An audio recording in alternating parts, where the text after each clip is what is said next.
Helicopter OH-58 Kiowa aircraft. Today, we farewell the OH-58 Kiowa during its final flight for the National Training Center and the U.S. Army, and welcome the LUH-72 Lakota. As part of this event, you will witness the final flight of the OH-58 in a flying V and ceremonious departure of this aircraft, as well as the introduction of the LUH-72 as it flies past and sets down for the first time on the landing zone of Building 990. Ladies and gentlemen, it is my distinct honor to introduce the Commanding General of the National Training Center in Fort Irwin, Brigadier General David A. Lesbrunz. Today does mark a historic moment in U.S. Army aviation, and quite frankly, Army history.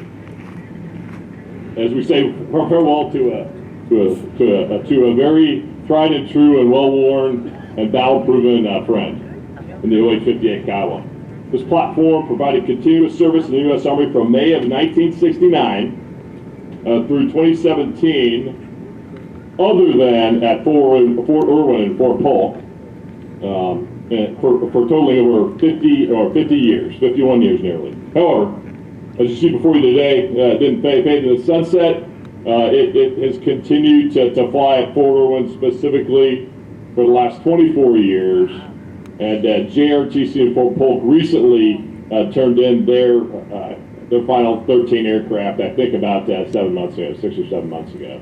So last active duty unit to transition the Kiowas to other missions. They're not going to the scrap heap. Many of these are actually going to go and be a part of a law enforcement, used for law enforcement, for pilot training. I think a couple are going to the Arizona Guard for pilot training, and some are going to be training aids, aka museum pieces, but likely training aids here at Fort Irwin we get a chance to keep too. So it's a pretty special piece of history that we're going to hold on to here. And it'll be actually, I think one will be on display periodically at our Heritage Center here in the near future.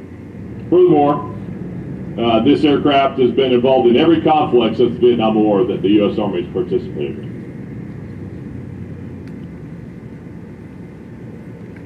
In service since '94 at the training center, it's not been uncommon to see this aircraft descend out of nowhere and touch down with either the COG or at the time the then CG to provide insights, observations, and coaching the many rotational training unit commanders that have come before, really come here on and off for the last, we're approaching 400 rotations in May, so you can just put the math together and how many senior leaders have been a part of that. Now, obviously, the training center opened in '82. The Kiowas came in service roughly in '94 out here, but that's a lot of rotations. And it'll take more than two hands to figure out how many rotations they've been flown in support of.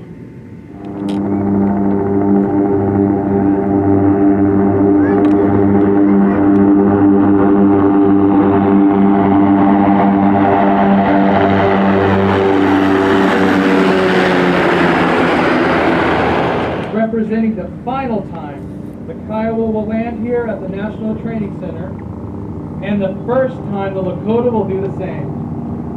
As these aircraft touch down, Colonel Simmering and Lieutenant Colonel Smith will depart the aircraft and make their way to the nose of each, where they will ceremoniously salute each, signifying the retirement and departure of the Kiowa and the commissioning of the new aircraft carrier.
Please.